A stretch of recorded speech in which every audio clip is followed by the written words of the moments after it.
तो Iran, America और Israel इन तीन के बीच में युद्ध जारी है।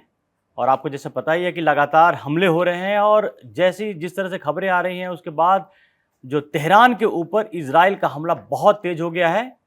हालांकि इसके पहले ईरान ने दावा किया कि उसने इजराइल के प्रधानमंत्री बेंजामिन नेतन्याहू के कार्यालय जो ऑफिस है वहाँ हमला किया और इजराइल के एयरफोर्स का जो हेडक्वार्टर है वहाँ भी हमला करने का उसने दावा किया। लेकिन इजराइल इन खबरों को खारिज कर रहा है। लेकिन आपको ये बात बताने के पीछे सबसे बड़ी वजह है कि अब ये साफ हो गया है कि ईरान पीछे हटने के उसमें मूड में नहीं है और उसने भी अपने जो हमले बहुत तेज कर दिए हैं। उसने कुवैत में लगातार बहुत सारी मिसाइलें मारी हैं और चुन चुन कर उन देशों को हमला कर रहा है जहां जहां अमेरिकी ठिकाने हैं। लेकिन इजराइल जो है वो लगातार ईरान के ऊपर बम्बार्डिंग करके एक तरह से ऐसा लग रहा है कि ईरान को पूरी तरह से तहस नहस करने का प्लान है। अब तक तो ये दिख रहा था कि खामनेई को ख़त्म करने के बाद अमेरिका और इजराइल रुक जाएंगे, लेकिन खामनेई के मौत के बाद भी न ईरान रुकने को तैयार है न इजराइल और अमेरिका रुकने को तैयार है। ये स्थिति बड़ी भयावह होती जा रही है। इसमें कई सारी, आपको जैसे पता है कि हम लगातार आपको ये बता रहे थे, ये लड़ाई इसलिए भी होगी क्योंकि जो टारगेट इनका था, खामनेई टारगेट था अमेरिका इजराइल का। लेकिन अब जो चीज़ें, अब संजय जी ऐसा लग रहा है कि अब तक हमें लगा जैसा पहले दिन हमला हुआ या पहले दो दिन में ऐसा लगा कि चीज़ें शायद अपने इन्होंने एक तरह से टारगेट को हासिल कर लिया है। इसी वजह से डोनाल्ड ट्रंप ईरान को ऑफर कर रहे थे कि बातचीत आए, जो वहाँ पे नई लीडरशिप बनती है वो बातचीत को आए। लेकिन ऐसा लग रहा है कि ईरान बातचीत के लिए तैयार नहीं है, उल्टे वो लगातार हमले बढ़ा रहा है और चुन चुन कर हमले कर रहा है तमाम चीज़ों पर। और जो ताज़ा उनका जो दावा है, हालांकि इस पर कंफर्मेशन आई नहीं है कि बेंजामिन नेतन्याहू के ऑफिस पर हमला करने की अगर मंशा भी है, अगर किया नहीं भी है तो भी बड़ा खतरनाक है। इसका मतलब ये है ये लड़ाई बहुत और तेज होने वाली है। देखिए, ऐसा है कि इजराइल और अमेरिका ने सीधे सीधे खामनेई के ठिकाने पर हमला किया, वहाँ पे मिसाइल उनकी ठोकी, जिसमें उनके जितने भी लीडर थे वो ज़्यादातर लोगों की वहाँ पे डेथ हो गई। जाहिर सी बात है कि ये जो लड़ाई जिस दौर में चली गई है उसमें ईरान ज़्यादा से ज़्यादा, अमेरिका का तो वो नुकसान कर नहीं सकता है, अमेरिका बहुत दूर है, लेकिन इजराइल का नुकसान करने की वो स्थिति में है, पहले भी उसने किया है। तो इजराइल का वो ज़्यादा से ज़्यादा नुकसान करने की कोशिश करेगा। और अगर ये बात, मतलब इसमें कोई, मुझको नहीं लगता कि कोई वो है, वो ये ऐसा करेगा कि अगर उसको मौका मिलेगा तो वो नेतन्याहू के ऑफिस पे भी हमला करेगा, मिसाइल ठोकेगा, दूसरी जगहों पे भी करेगा, क्योंकि ये लड़ाई अब उस तरफ पहुंच गई है। क्योंकि आप देखिए, केवल खामनेई की हत्या नहीं हुई है, खामनेई को नहीं मारा गया है, बल्कि उनके दूसरे जो नंबर उनके जो तमाम कमांडर भी थे, जो भी आर्मी, वो भी गए, इंटेलिजेंस, आईआरजीसी, सबके चीफ को मार दिया गया है। जिस तरह से ये चीजें हो रही हैं उस तरह से एक बड़ी खराब होने वाली हैं, इतना आसान नहीं है। और इसके निशाने पर बेसिकली मुझको लगता है सबसे ज्यादा जो नुकसान होने वाला है ईरान का, तो खैर होगा ही होगा। ईरान तो देखिए आप, एक तरह से फिदाइन देश के तौर पे उभर रहा है, वो इजराइल को भी जितना डेंट मार पाएगा उतना मारेगा। इससे भी ज्यादा खतरनाक है सिर्फ इजराइल ही नहीं, कुवैत में तो बहुत ज़्यादा उसने मिसाइल मारे हैं, ड्रोन से वो दुबई पे हमला किया। और अब एक खबर ये भी आ रही है, हालांकि इस पे अभी किसी तरह का कंफर्मेशन नहीं आया, कि आईआरजीसी ने धमकी दी है कि वो पाकिस्तान को भी टारगेट करेगा, क्योंकि पाकिस्तान का जो एयर स्पेस है वो अमेरिका लगातार इस्तेमाल कर रहा है और इसकी वजह से ईरान पाकिस्तान से भी खफा है। लेकिन सवाल ये उठता है कि ईरान एक एक करके अपने दुश्मनों की संख्या बढ़ाता जा रहा है। इसके पहले उसने सऊदी अरब, यूएई, कुवैत, बहरीन, तमाम जो देश हैं वो वहाँ पे हमला किया। ऑब्वियसली वो अब उन्होंने सऊदी अरब और यूएई ने तो कह दिया कि इस लड़ाई में वो अमेरिका इजराइल का साथ देंगे। वहीं यूरोप के भी जो सबसे बड़े देश हैं, ब्रिटेन, जर्मनी और फ्रांस, इन्होंने भी कहा कि इन्होंने अपने एक तरह से स्टैंस को चेंज किया। पहले कहते थे कि इस लड़ाई में ईरान के खिलाफ साथ नहीं देंगे, लेकिन जब हालात वहाँ पर बिगड़े तो उन्होंने कहा कि साथ देंगे। तो ऐसा लग रहा है। और ईरान के लिए नुकसान क्या है कि जो उसके दोस्त हैं, जिस पे वो बहुत भरोसा कर रहा था, रूस और चीन, वहां से किसी तरह की बात ऐसे आ नहीं रही है कि वो किसी तरह से ईरान का किस तरह से साथ देंगे या नहीं देंगे। हालांकि पुतिन का स्टेटमेंट तो जरूर आया है, लेकिन अब तक युद्ध में साथ देने वाली बात, और मुझे लगता भी नहीं है। दो चीजें हैं, बड़ा साफ है, चीन बिजनेस की बातें करता है, चीन कभी भी किसी युद्ध में उलझना नहीं चाहता है। वो खुद जो खुद युद्ध में नहीं उलझना चाहता हो, किसी दूसरे के युद्ध में जाकर कहाँ जाएगा, नंबर 1। दूसरी बात कि रूस ऑलरेडी यूक्रेन के साथ लगातार 4 साल से लड़ाई लड़ रहा है और वहाँ की स्थिति इतनी भयावह है कि वो अपनी सेना को फिर से या फिर किसी तरह से फंसना क्यों चाहेगा। इसका फायदा डोनाल्ड ट्रंप डोनाल्ड ऐसा लग रहा है, पहले तो लगता था कि डोनाल्ड ट्रंप शायद कोई बेवकूफ़ी कर रहे हैं, लेकिन अब जब हालात दिख रही है वहाँ पर तो लगता है कि पूरी तरह से बहुत सोची समझी प्लान के तहत इसको अटैक किया गया ईरान के ऊपर। और इजराइल ने जो दावा किया कि उसने पहले ही दिन में मार करके उसने करीब करीब आधे मिसाइल मिटा दिए और खामनेई और बाकी कमांडर्स को मार दिए, तो मोटे तौर पर ईरान की आधी बर्बादी तो पहले ही हमले में हो गई।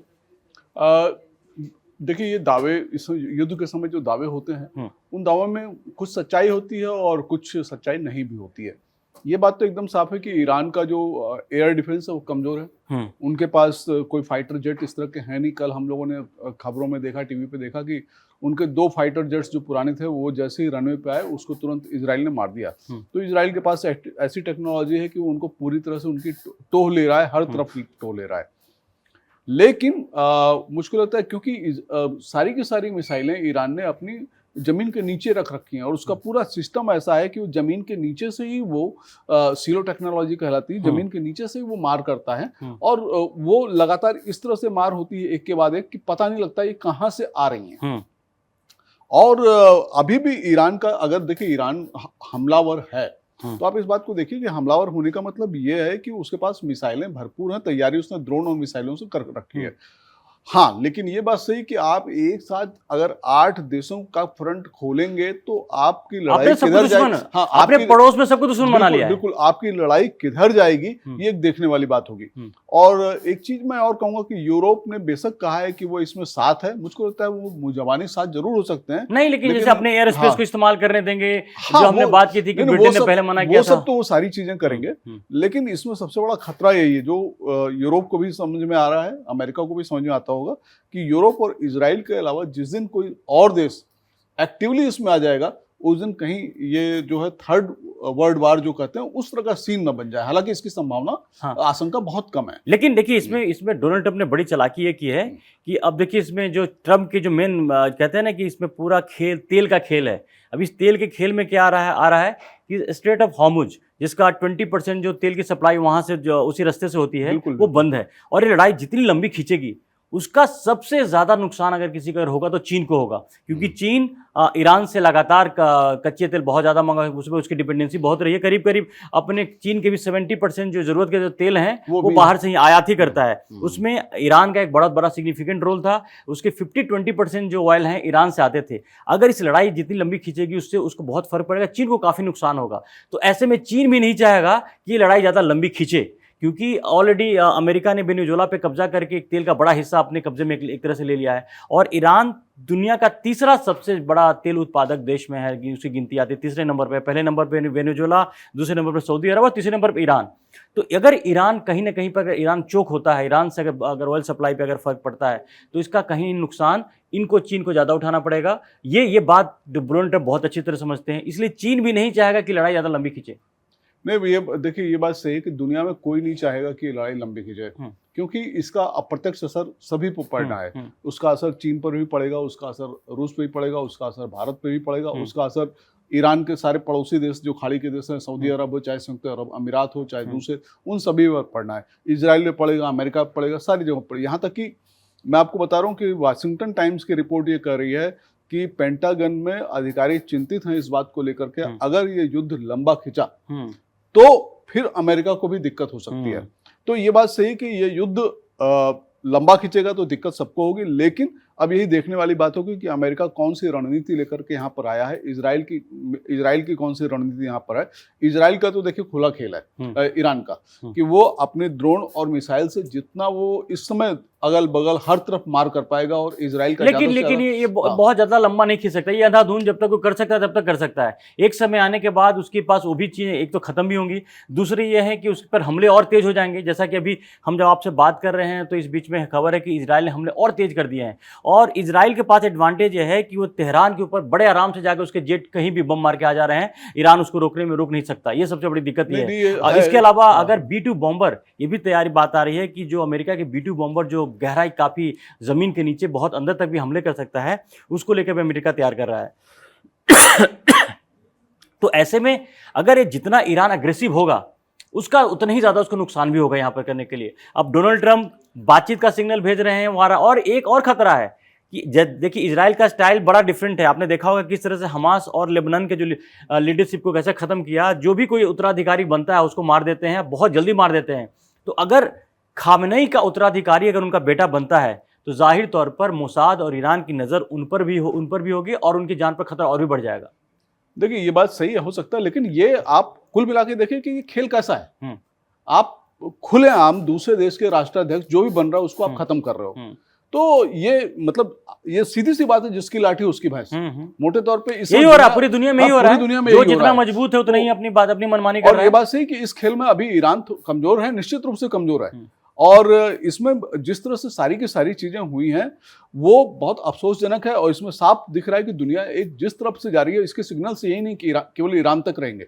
इसके सिग्नल्स कहीं भी होंगे कि किसी ने इजराइल को कल को घुड़की दे दी, किसी ने अमेरिका को कल को घुड़की दे दी, किसी ने उनके हितों के खिलाफ जाकर के काम किया, वो तुरंत इसके रिपरकशंस वो सारे लोग भुगतेंगे, वो सारे देश भुगतेंगे। तो ये गलत परंपरा है। हाँ, ये है कि आप एक देश दूसरे राष्ट्राध्यक्ष की आप हत्या करते हो, फिर उसके बाद अगली जो लाइन में उसकी आप हत्या करते हो, ये जस्टिफाइड नहीं है। भले अब इसको विश्व राजनीति में जैसे भी लिया जाए। हाँ, वो तो है ही। और जो बार बार इजराइल अपनी सुरक्षा को लेकर के जो दुहाई दे रहा था कि ईरान का जो मिसाइल प्रोग्राम है, ईरान का जो न्यूक्लियर प्रोग्राम है, उसके अगेंस्ट में भी, हालांकि उसकी बात पूरी तरह से गलत भी नहीं है, क्योंकि जब खामनेई थे वो खुलकर बोलते थे इस बात को कि इस दुनिया में एक भी यहूदी नहीं होने चाहिए। उनकी जो मंशा थी बड़ी साफ थी और वो इजराइल को और अमेरिका को अपने सबसे बड़े दुश्मन मानते थे। इसमें भी कोई वो नहीं था। अगर ये बात अगर उनकी ख्वाहिश ये थी खामनेई की कि दुनिया में एक भी यहूदी नहीं रहे, तो ये भी बहुत गलत था कि इसका मतलब है कि आपका प्लानिंग कुछ और है। इसी वजह से इजराइल को न्यूक्लियर बम का खतरा जो सबसे ज्यादा लग रहा था, क्योंकि बातें आती भी थी कि अगर ईरान के पास न्यूक्लियर बम आएगा तो इस्तेमाल कर भी सकता है इजराइल के खिलाफ, उसमें कोई बड़ी बात नहीं है। देखिए ईरान के पास जो क्षमता थी, ईरान के पास ये बात सही है कि अब 5% क्षमता अगर आपके पास है यूरेनियम शुद्ध करने की, उससे आप बिजली बनाते हैं। लेकिन जब आप 5% से आगे बढ़ते हो, 60% तक जाते हो, 60-70%, हाँ, इसका मतलब ये है कि आप बिजली नहीं बना रहे हो, आप परमाणु हथियार बनाना चाहते हो। ईरान के पास क्षमता थी कि वो 90% शुद्ध जो यूरेनियम है वो एक हफ्ते के अंदर कभी बना सकता है। हाँ, उसके बाद ये जरूर है कि आप 90% शुद्ध जब यूरेनियम बना लेंगे, जिसको हथियार ग्रेड कहा जाता है, उसके बाद उसको आपको मिसाइल में बदलने में या परमाणु हथियार में बदलने में 1 से 1.5 साल लग जाएगा। तो ईरान, मुझको लगता है कि ईरान के पास ईरान ये कर रहा था। ईरान ये कर रहा था। आपके पास 60% शुद्ध यूरेनियम है, इसका मतलब है कि आप ये कर रहे थे। लेकिन देखिए एक चीज और भी है, वेस्ट बैंक से लेकर के गाजा तक जिस तरह से इजराइल ने वहां के तमाम मुस्लिमों का या वहां के निवासियों की हालत बना रखी है, उसमें गुस्सा तो देखिए जायज है। और ये अगर आप इसको पूरे डिटेल में अगर देखें तो इस दुनिया में जहां कहीं भी इस समय अस्थिरता हो रही है या पीछे हुई है, वो अमेरिका उसमें कहीं ना कहीं अमेरिका की जो नीतियां हैं उसमें अमेरिका देखिए जितने दुनिया में देश अगर बर्बाद हो, अगर हम उंगली पे नाम गिनते चले जाएं, वो लिबिया हो या इराक हो, अब तो अफगानिस्तान हो, सीरिया हो, जितने भी देश हैं। लेकिन अमेरिका का एक इस बार जो खेल है बहुत बड़ा था खेल। एक तो मिडिल ईस्ट में अपना एक तरह से प्रभुत्व तो उसका पहले से था और उसको बढ़ाना। अब इस लड़ाई में एक चीज तो बड़ा क्लियर हो गया है, साफ दिख रहा है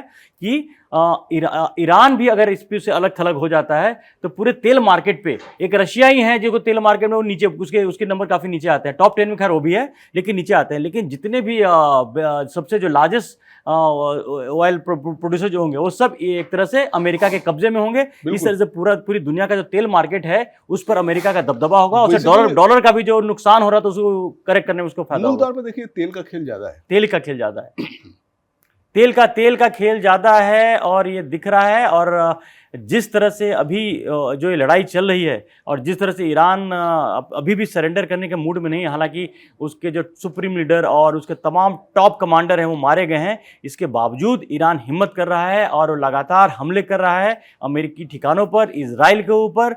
ये अब ये देखना है कि ईरान ये कब तक ये सस्टेन कर पाएगा, क्योंकि जैसे से बात आगे बढ़ रही है वैसे से अमेरिका और इजराइल भी काफ़ी अग्रेसिव हो रहे हैं और वो चुन कर ईरान पर हमले कर रहे हैं। तो अब तक तो उनका जो निशाना था ईरान के जितने मिलिट्री ठिकाने या कह लीजिए कि उनके जो टॉप लीडर्स थे वहाँ पे था, लेकिन कहीं इसका आगे अगर लड़ाई आगे बढ़ी तो इसमें फिर नागरिक, जो मासूम नागरिक हैं वो भी इसके जद में आ जाएंगे। यही बहुत बड़ा खतरा बना हुआ है। तो ये अब देखना बड़ा इंटरेस्टिंग है कि अब लड़ाई कितना आगे तक जाती है या ईरान कब तक लड़ पाता है और अमेरिका कब तक इन चीज़ों को निपटाने की कोशिश करता है। हालांकि सभी यही चाहते हैं कि ये लड़ाई रुक जाए और वहाँ पे शांति हो, ताकि जो चीज़ें हैं, हालात वो आउट ऑफ कंट्रोल ना हो। तो ये सब पे हमारी नज़र बनी रहेगी। अभी तक आपने कड़क को सब्सक्राइब नहीं किया है तो जल्दी जाके सब्सक्राइब करें। फिलहाल के लिए धन्यवाद। धन्यवाद।